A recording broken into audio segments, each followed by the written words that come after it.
Hi, everybody, and welcome to Michelle's Sanctuary. I had mentioned going live, and then I realized my motivation isn't as abundant as it normally is. So I decided if I recorded this and took questions and comments from you all, it would be a little bit easier this first go round. It's also hard with all the different time zones that you're in. I wanted to make sure that it would just be released when everyone can watch it. Okay. First, before I get started, I wanted to thank the people at Silent Mind. They sent me this meditation bowl, the chakra bowl, sound bowl. People call it different things. I used to have a really big one and I was terrible at it, which is why also I'm not live, because I want to make sure that I can make this work. So I've been using this when I feel stressed and just need to come back to the present moment. Drives my dog nuts. He's on the couch right now. But you sustain the sound. I was in Aruba last year and I wrote that meditation that I have on migraines for pain relief, because that was one of the most painful episodes in my life. And I went to Aruba knowing my stress was just beyond reason. And it caused this chronic pain and inflammation. And I was in this cold room that I rented in this amazing place called House of Mosaic. I've mentioned it before. Anyway, when I was there, the owner used his sound bowl and said my chakras were clear. Didn't feel that way, but when I left, actually they were. The pain went away. So with all of that, Silent Mind, there's going to be a link in the bottom. That was my dog Jack, who has his own little jangles on his collar. So Silent Mind, I'll have the link and a coupon code down below in case any of you are interested. How's everyone coping? How are you doing?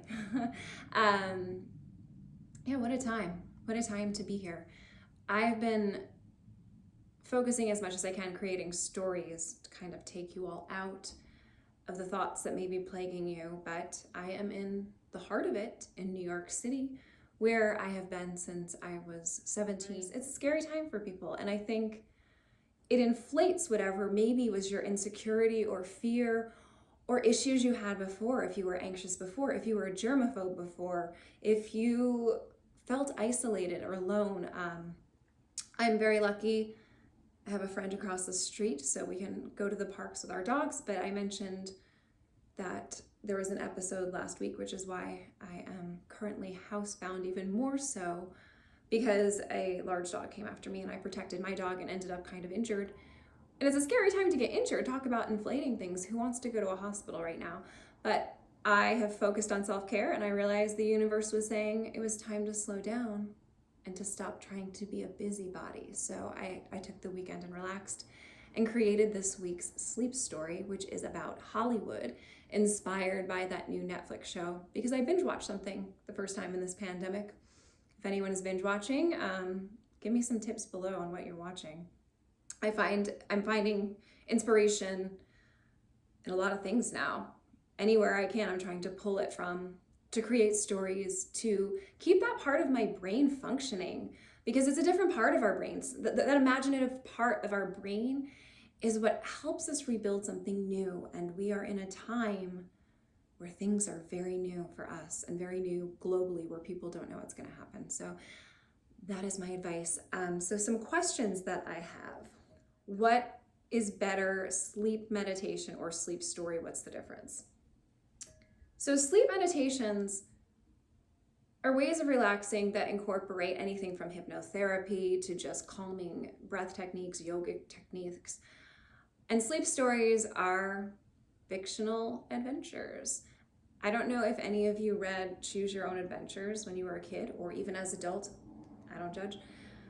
Those kind of influenced me in creating sleep stories. I started off doing meditations. I had listened to Jody Whiteley, which is actually, someone asked me about that. What's my connection to Jody Whiteley? She was the first YouTuber that I discovered when I was working as an actor in commercials and had insomnia.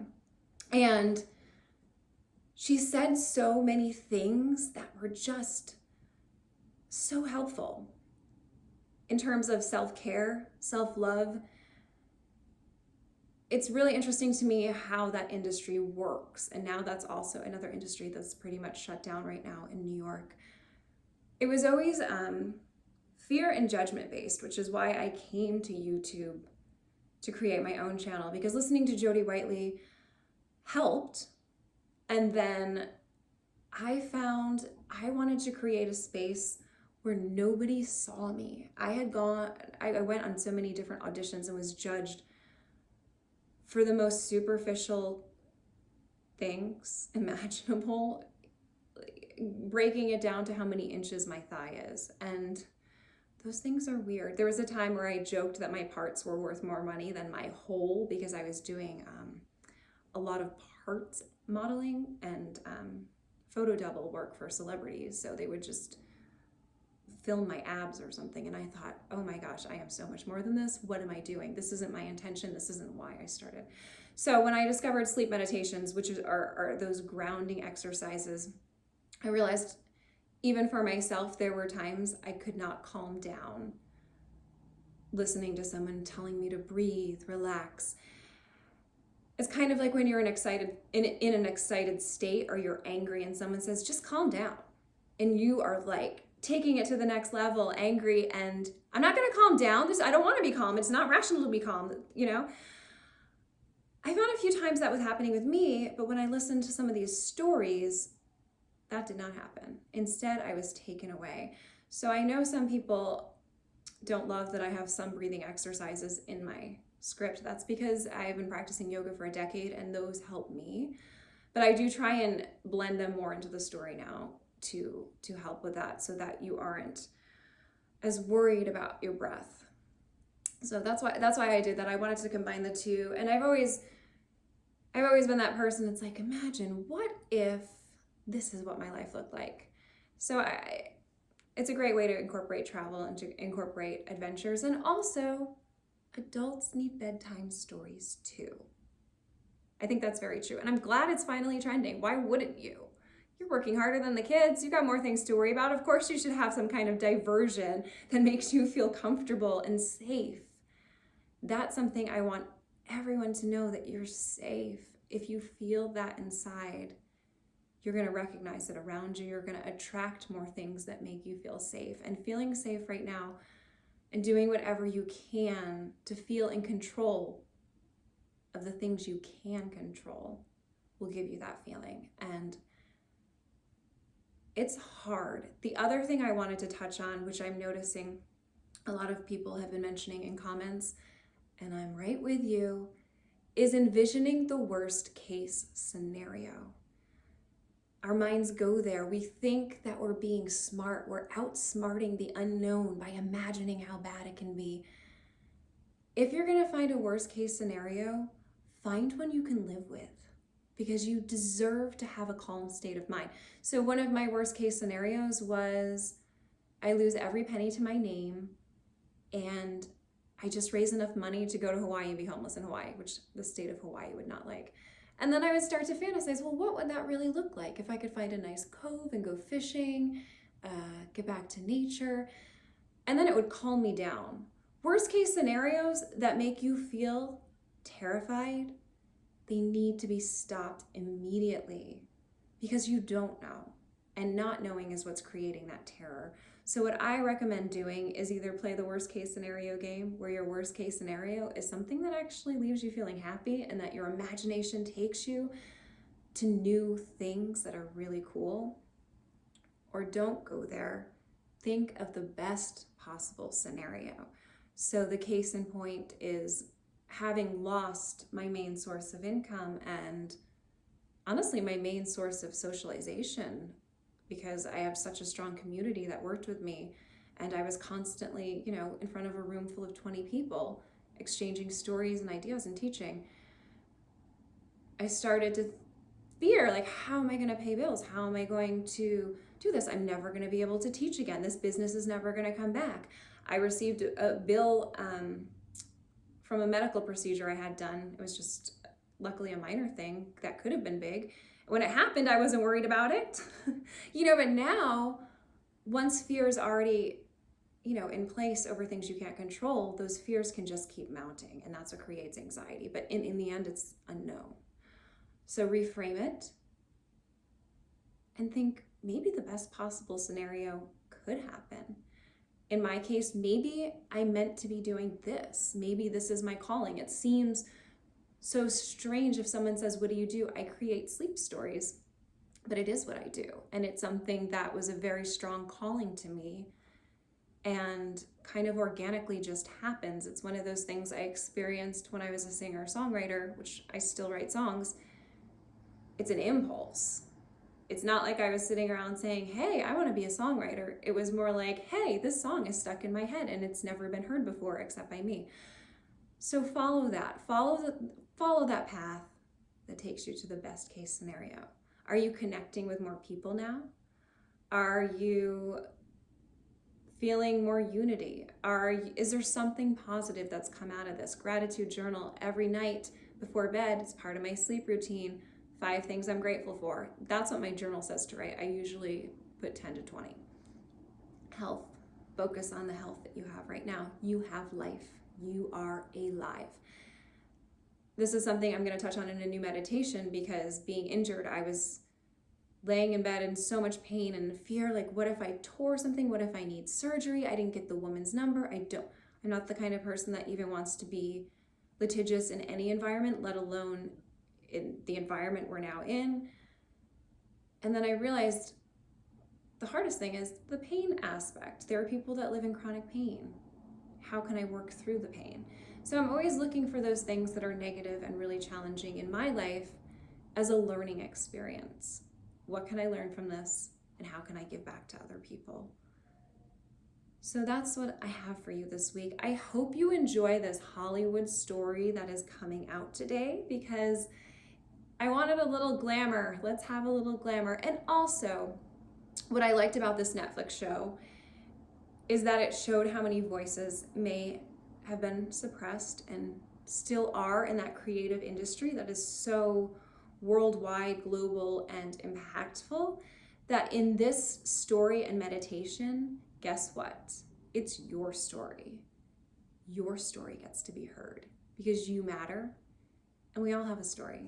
And that's what I wanted to embrace, is the best parts of your journey. And those parts, the best and the worst, are going to inform you right now when everything is so uncertain of what still remains. If you believe it's a soul, if you believe it's just this thread through time that you still feel, and it reminds you, hey, when I was 5, I had this.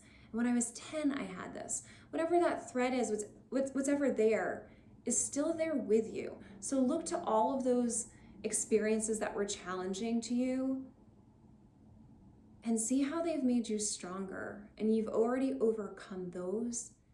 You're going to overcome this as well. One other thing, as this video is getting longer than I wanted, one of the things that's helped me through this, when I moved to New York, I had lived in LA where I was working as an actor for about a year. And then at 21, I moved back to New York. I didn't want it to influence who I was becoming as a person. I didn't think that was the right environment to be a fully formed, strong, independent voice. So I came back to New York, and I was living in an SRO. It's a single room occupancy where I shared a bathroom with a number of people. I've mentioned this story before. When I came back, I could not get work easily. I had student loan debt that was insane. I didn't know how I was going to get through, and I was chronically ill. The stress was so bad. I was sick with bronchitis, sciatica problems, everything you can imagine going wrong with my poor young 21-year-old body was. And I was in this 8 by 10 square foot room with just this twin bed and these high ceilings. And I was so sick, and I would just look to that ceiling. And I realized I made this happen. I wanted to come back to New York. I wanted my own space. This is my own space. This is my sanctuary. I'm going to visualize what I want. And out of that tiny room and out of that very challenging time in my life, all of those things happened. One of which was just purely, which I encourage you to do, it's kind of fun to do.